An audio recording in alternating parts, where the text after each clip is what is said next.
Olá, tudo bem? Nós estamos lendo a Bíblia em ordem cronológica. Hoje nós chegamos a João, capítulo 8, e vamos dar continuidade a essa conversa que o Senhor Jesus estava tendo com aqueles religiosos, né? Primeiro Jesus falou sobre ser livre, né? E eles disseram, mas nós somos filhos de Abraão. Não tem por que sermos livres, sempre fomos livres. Eles não estavam entendendo que Jesus é o único que tem o poder de nos libertar. Conhecereis a verdade vos libertará. Conhecereis Jesus e Jesus liberta-nos. Nos liberta dos sofismas, dos pensamentos errados, da religiosidade, do mal, de tudo. Ele é a porta que nos liberta e que nos transporta para o caminho certo. Bom, eu vou dar continuidade a partir do versículo 36 e vamos, como sempre, antes pedir a Deus que nos guie nessa meditação. E se você tem gostado do conteúdo, dê o seu gosto, partilhe esse vídeo com alguém. Meu Deus, mais uma vez aqui estamos para ouvir a Tua voz e aprender com essa palavra aquilo que o Senhor quer falar conosco. Também quer nos libertar, é verdade. Pai, fale conosco, abrindo e dando entendimento à Tua palavra, que assim seja. Então, versículo 36 começa: Se, pois, o Filho vos libertar, verdadeiramente sereis livres. E o comentário diz: você realmente é livre? Na busca por liberdade, muitas pessoas acabam se tornando prisioneiros de algo ou de alguém.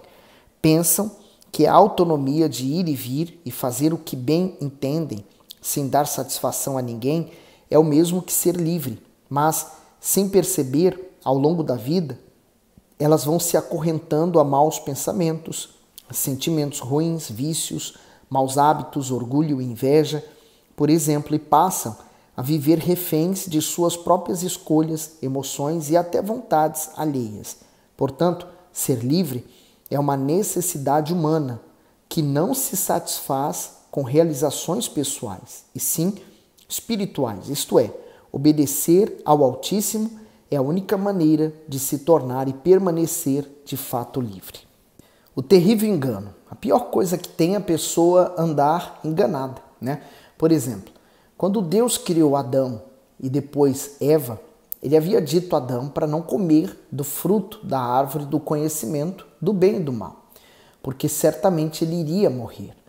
E ele, Adão, transmitiu isso para sua esposa. Porém, ela ficou ali paquerando, né, desejando o fruto daquela árvore, mais do que tudo. Então, ela muito curiosa, e o diabo aproveitou isso, então seduziu a ela para que ela comesse do fruto daquela árvore. E deu no que deu. Adão, então, por amor a ela, seguiu o mesmo caminho e comeu. Então, diferente de Eva, Adão não foi enganado, ele comeu consciente. O que Deus nos deu? O que essa história nos ensina? Que Deus não criou robô, né? Robôs que obedecem ordens, né? Não faça isso, faça aquilo. Então o robô segue as orientações que lhe é dada. Deus criou o ser humano por um pouco menor do que Deus, mas a sua imagem e semelhança. E nos deu uma coisa que chama livre-arbítrio, quer dizer, a livre escolha, né? O ser humano tinha a escolha de não comer daquela árvore e permanecer no jardim do Éden, né? Como ele vivia, sem nenhum problema, livre de todo mal e, claro, tendo comunhão com Deus. Mas a desobediência acarretaria consequências. A morte, não foi a morte física, mas foi a morte espiritual. Infelizmente, esse mesmo problema existe hoje, né? Eu considero o livre-arbítrio um problema, porque é a livre escolha. O ser humano, por exemplo, fala assim, olha, vem para Jesus, entrega a sua vida a Jesus, e aí a pessoa ela põe na cabeça dela que entregar a vida a Jesus é ficar preso a uma religião, ficar preso a conceitos, a coisas, e é o contrário, né? A pessoa que, não, eu escolho, eu vou viver a vida da minha maneira, aí ela se entrega ao vício, fica presa ao vício, ela se entrega a amizades, amizades que são má para ela, né? Leva ela para as coisas ruins. Então ela está presa às amizades. Quer dizer, quanto mais ela pensa que está livre para fazer suas escolhas, mais presa ela se torna. Então, o livre-arbítrio nos torna preso ou pode nos libertar. Depende da escolha que você faz, né? É uma triste escolha ou uma feliz escolha, dependendo do que você faz. Então, Jesus estava oferecendo para eles, como Filho de Deus, a liberdade. Mas não a liberdade física, como escravidão, mas a liberdade mental, espiritual, daquilo que eles estavam vivendo. No 37, bem sei que sois descendência de Abraão, contudo procurais matar-me, porque a minha palavra não entra em vós. Olha que profundo isso aqui.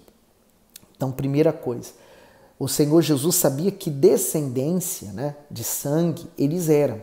Então, eles tinham ali no sangue deles a descendência de Abraão. Mas o desejo impuro dentro do coração deles de querer matar Jesus fazia com que eles, então, endurecessem o coração. E por mais que o Senhor Jesus tentasse falar ou mostrar ou ajudá-los, era em vão, porque a palavra de Deus não entrava. Quantas vezes a pessoa, por exemplo, ela vai à igreja, ela ouve uma mensagem, ela vê o pastor dela falando, o bispo falando, mas a palavra de Deus não entra. E se não entrar na vida da pessoa, a palavra de Deus não vai produzir frutos, não produz salvação, não produz fé.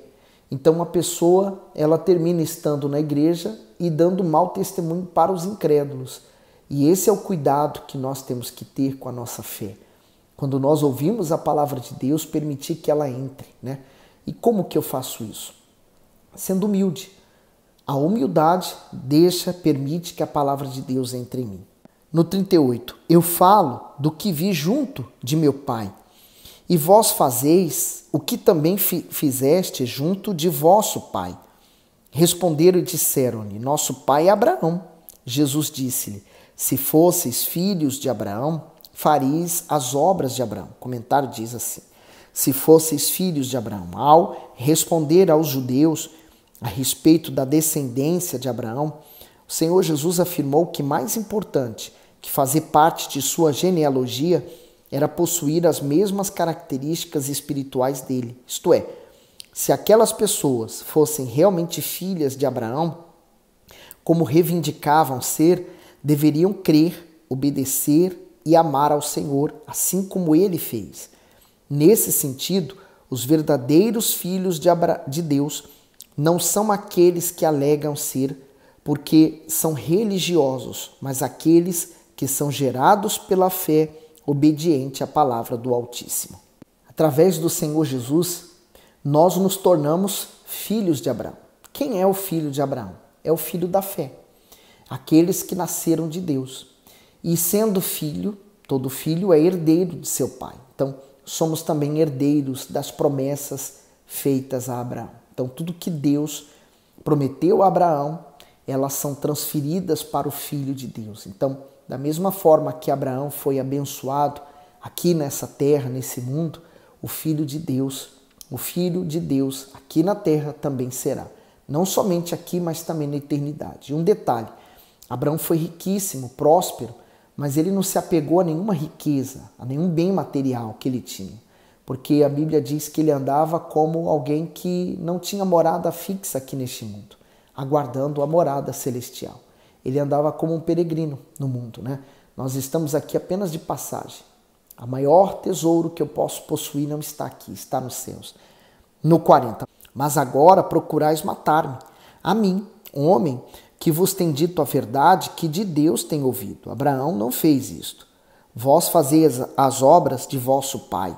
Disseram-lhe, pois, nós não somos nascidos de fornicação. Temos um pai que é Deus. Se você já viveu numa cidade pequena, você sabe que as notícias correm muito rápido. Todos terminam por saber o que aconteceu um com o outro, né?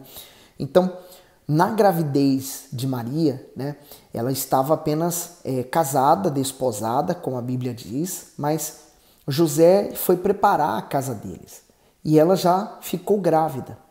Então, depois ela foi para a casa de Isabel, sua prima, mas voltou e ele se casou com ela. Então, você sabe que tem esse tempo, né?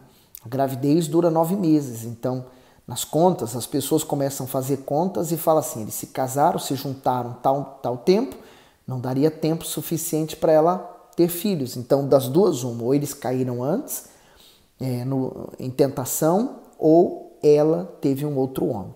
E há uma coisa da época, né, que dizia que ela então teria traído José e por isso que ela estaria grávida. Por isso que ele também casou logo com ela para evitar esse tipo de comentário. Então por isso que eles disseram isso. Tipo, eles estavam dizendo que Jesus também havia nascido de fornicação, né? No 42, disse-lhe, pois, Jesus: se Deus fosse o vosso Pai, certamente me amaríeis, pois que eu saí e vim de Deus, não vim de mim mesmo, mas Ele me enviou. Porque não entendeis a minha linguagem, porque não podeis ouvir a minha palavra. Quer dizer, eles não podiam entender a linguagem da fé, a linguagem do nascido de Deus, a linguagem espiritual, porque eles eram carnais, né? Eles não podiam amar a Deus, amar a Jesus, porque eles amavam o mundo. Quem ama o mundo não pode amar a Deus. No 44, vós tendes por pai ao diabo, e quereis satisfazer aos desejos de vosso pai. Ele foi homicida desde o princípio, e não se firmou na verdade, porque não há verdade nele. Quando ele profere mentira, fala do que lhe é próprio, porque é mentiroso e pai da mentira. O comentário: a descendência espiritual. As escrituras são claras e expõem a filiação de todo ser humano, filho do Altíssimo ou filho do diabo.